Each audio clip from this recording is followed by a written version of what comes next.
Hey guys, and welcome to another episode of Data Lens, where we dive into data topics and trends that you are interested in. If you want to find anything else out for next week, please leave a comment and or subscribe below. All right, and then today we're with the president of Cairn Consulting Group, Scott Barr, and we're going to be talking about the art of data visualization and making research actionable. So with that, my first question is, Scott, why is data visualization important in market research? If you listen to our previous video, you will notice I mentioned this a bit in there, but just to reiterate, it's how you become effective at your job. It is your visualizations are a direct reflection on you and how you communicate with your audience. You're doing the visualizations for them. You're doing them in a way that allows them, the reader, to immediately understand what it is you're trying to present. And if they don't, then you need to go back to the drawing board. You need to start over, because that's your goal. A person should never stare at a visual and say, what does this mean? What am I looking at? They should look at it and be able to understand exactly what it is you're trying to communicate with that visualization. Perfect. Do you have any specific examples or data visualizations that you find are more helpful than others, just as like a quick example? For me personally, I tend to use a lot of the classics in my visualizations. And the reason is because they work. There are ways to get creative. So sometimes time is a factor. I just want to throw that in. In some cases, you need to simplify in order to be responsive and be effective. So, for example, a line graph for anything that has to do with time, measuring over time, is really an effective way to show that, because a person their eyes will follow the line. A pie, or more people are using donut charts, which I like, because you can put something in the middle of that donut too. But that's real effective when you have one graphic and it adds to 100%. People really are drawn to the center of that donut graphic as well. So sometimes you can put some text in there. That's a call out. But if you're comparing side by side, say, how did men answer this question versus women, and it adds to 100%, you're better off with like a stacked vertical chart that adds to 100%, because there you can see where the different parts, like say it's a scale item, where they line up. That doesn't work if it's not like a 100% chart, one that adds to 100%. If it's a multiple response, then you need to do like a bar graph. A horizontal chart I think works fairly well just on a page, because then you can add text around it. And that's good for a side-by-side if you have, like, which of the following brands have you ever heard of? And you want to compare men to women, that's a good side-by-side way to do that. But if you're asking them to rate on the scale of 1 to 5 how much you agree with the statement, the stacked vertical works really well. You can also do that horizontal stack. That's just personal preference, but those graphics that add to 100% side by side are a little bit more effective, I think. Again, easy to execute, simple. You're not going to get a lot of questions from a reader about what it is they're seeing. And sometimes if you try too hard to get creative, it becomes less effective. But one of the things in terms of data visualizations, if people want really good examples of these, there's one organization that I use a lot of their research for anyway, is Pew Research. They have pretty simple visualizations, and they're very effective. And I think in some cases fairly creative too. So, take a look at that website, Pew Research. They have tons of really good information as well, but their visualizations, you'll see what I mean. They don't use a lot of color. That's where I differ from them. But they use, you can see where your eyes go to with any of their graphics. Yeah, no, that's interesting that you just leverage color to really emphasize the point. So, and then with that kind of brings the question. It's like, what types of visualizations and or specifics about visualizations are most effective for presenting data? So say someone's watching and wants to present their data in a little bit more of an effective way. Do they do it more infograph style or just keep it really clean as you've mentioned? And is there anything that they should any tips or tricks? If I was just starting out, I would not do too many infographics. I would, it's going to clutter your mind, and it's going to clutter the mind of the reader. And I'll qualify that a bit with, if you only have like a few measurements, you could probably do that. But what happens is, if you're presenting in a professional environment, a lot of times in infographic, you lose nuance. So even if you do an infographic, you need to have backup.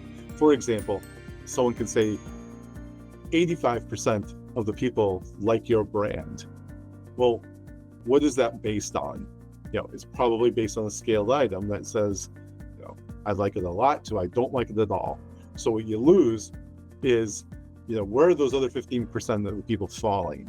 Is the 85% the top 2 responses of the 15? How much negative is in there?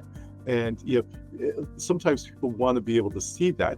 They deserve to see it if they're paying you to do this research. So, or if you're in a meeting with them, show them that. Show them how much or little of the negative there is. An infographic is a snapshot. It's a snapshot of the detailed results. I would never sacrifice the detailed results for that snapshot.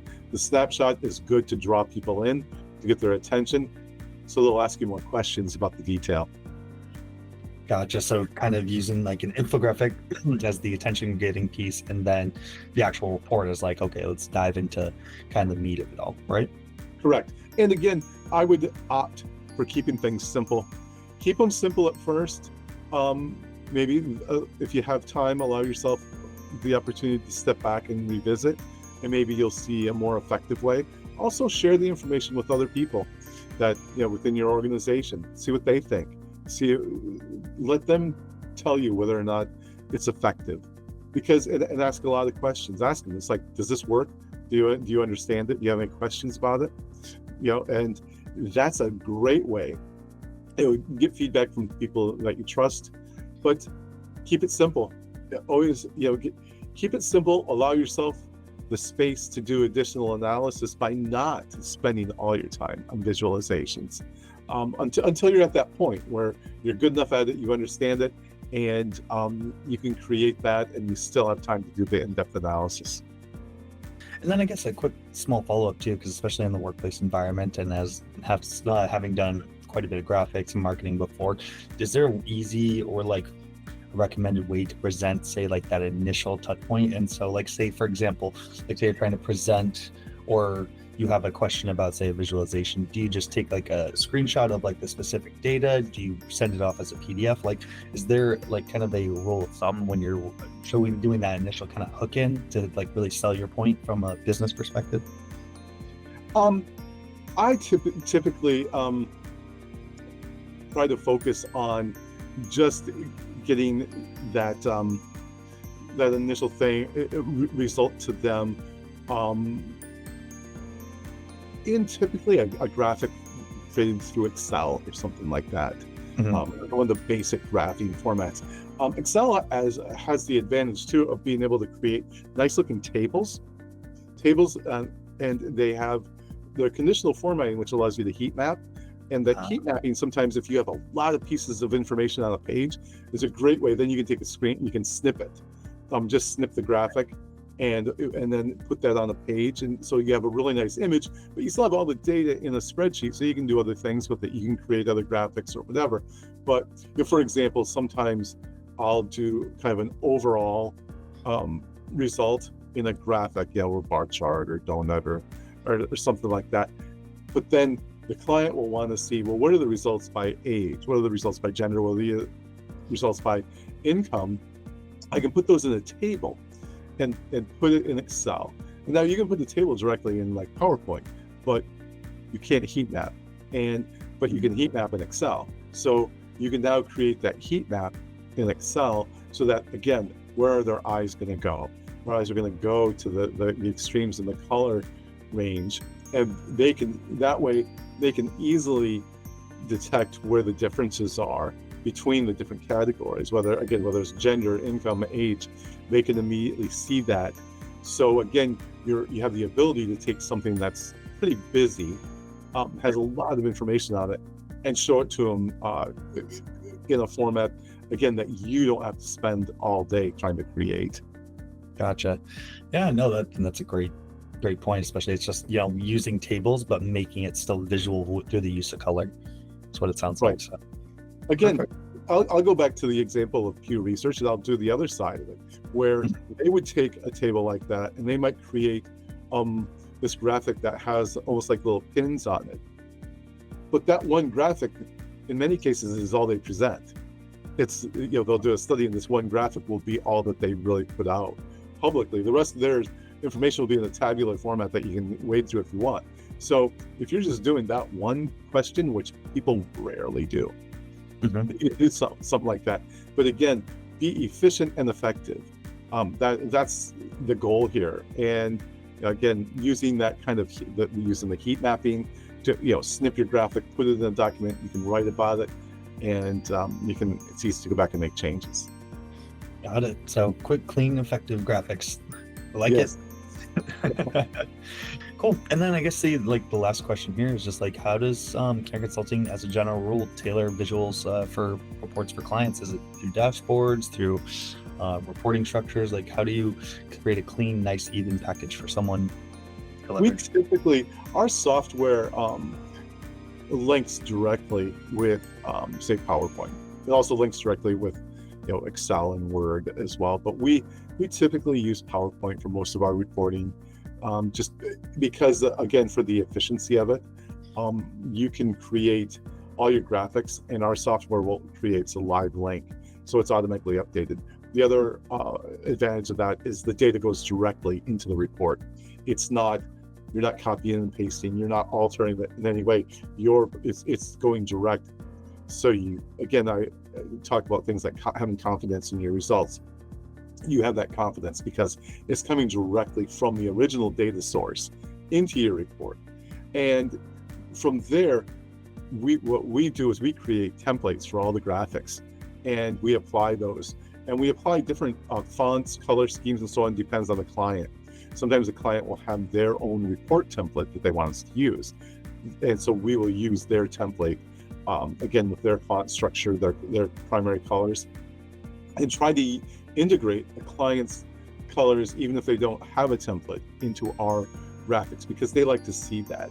So if you're doing a bar graph, using a client's primary color, like from the brand, from their logo, it's kind of a nice little touch to add to a graphic so they can see that. And those little touches make a big difference when someone's looking at it. You'll notice that when they actually view the graphics. It's interesting. That's our approach. We keep it pretty simple.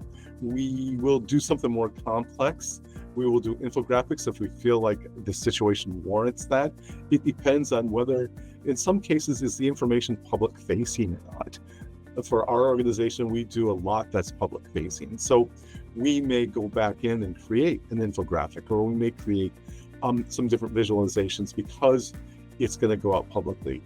But if it's just a client report, we try to focus on the effectiveness of the look of all of our visualizations over it looking,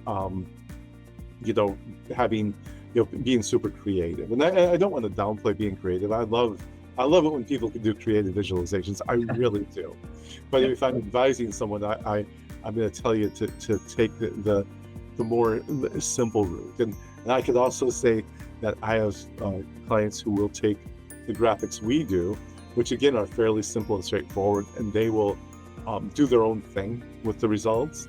And in almost every case, their graphics are way more conservative than our really basic approach. So you can kind of tell that approach is more in line with what most organizations and companies want. And again, if they want something more, they'll ask, or they'll do it. Maybe they'll hire a graphic designer to come in and do that for them. And I work directly with graphic designers. We've done a lot of work directly with graphic designers who do fantastic work with the visuals. And but it's important for you as a researcher, as the person that's doing it, to make sure when you work with that person that they understand why you use certain graphics over others. Because once in a while you'll get someone who will make a graphic that doesn't work with the type of data they have, and you need to make sure that's why it's good to have a good relationship and to work closely with those folks, but let them be creative as well. So if you have that luxury, then have at it. It's great. Awesome. Well, thanks for your input here on the art of data visualization and making research actionable. So again, I'm with the president of Cairn Consulting Group, Scott Barr, and this is Data Lens. Thank you. Good day.